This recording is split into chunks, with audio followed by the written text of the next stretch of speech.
the unimaginable happens. A nuclear weapon explodes over London. In this documentary, we explore the devastating consequences of this catastrophe. In the simulation, we will use a warhead with a yield of 750 kilotons.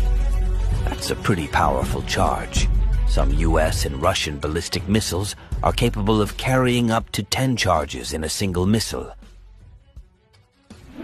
Upon detonation, a fireball as hot as the sun rapidly expands, reaching a radius of 950 meters.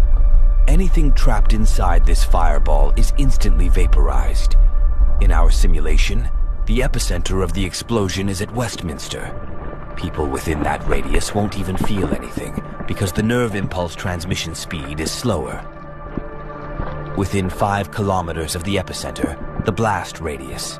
City of London, Camden Town, Kensington, Brixton. These areas will receive the most destruction. Buildings will be destroyed and debris will fill the streets, creating extremely dangerous conditions for everyone in the vicinity. Given the population density in central London, the initial death toll could exceed 250,000 people and around 600,000 injured. Within a radius of 10 kilometers, the radiation will cause third-degree burns. Within that radius, anything that can burn will catch fire. Gas stations, automobiles, power substations, gas infrastructure. Explosive facilities will explode and amplify the effect of the devastation over a huge area, including areas from Camden to Greenwich and Islington to Wandsworth. According to various estimates, a further 450,000 people will die from burns, debris injuries, or radiation sickness, and over 1 million will be traumatized. Many of these injuries could prove fatal over the next days and weeks. Radiation sickness in particular will take lives days and weeks later.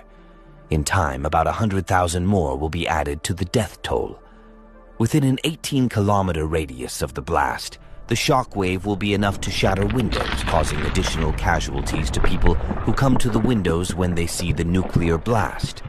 The shock wave will reach Hounslow, Edgware, and Enfield. Depending on the wind, the fallout could spread well beyond the immediate blast zone, potentially affecting areas up to 5 to 10 kilometers away, causing damage even in regions such as Essex or Surrey. The estimated casualties in the event of a 750 kiloton nuclear bomb exploding in London would be about 850,000 people dead and about 2 million injured. If the explosion were to occur on the ground rather than in the air, the fallout map would be greatly expanded, and the radioactive fallout could even reach Manchester, infecting people, land, and animals. The problem with a nuclear explosion in London is also that London is essentially not designed to survive such a disaster. 11 of London's 20 major hospitals would be within the blast. The remaining hospitals would be physically unable to cope with the number of victims. Many people are still alive under the rubble of the buildings, suffering burns, but no one will be able to help them. Since the creation of nuclear weapons less than 100 years ago, there have been more than 20 incidents where a nuclear-armed country was one step away from a nuclear catastrophe. You can easily find these statistics on Wikipedia. I will attach a link to this article in the description of the video. I want to call everyone to action. Nuclear weapons are a real threat to our future. Give this video a like and share it so that as many people as possible can learn about its consequences.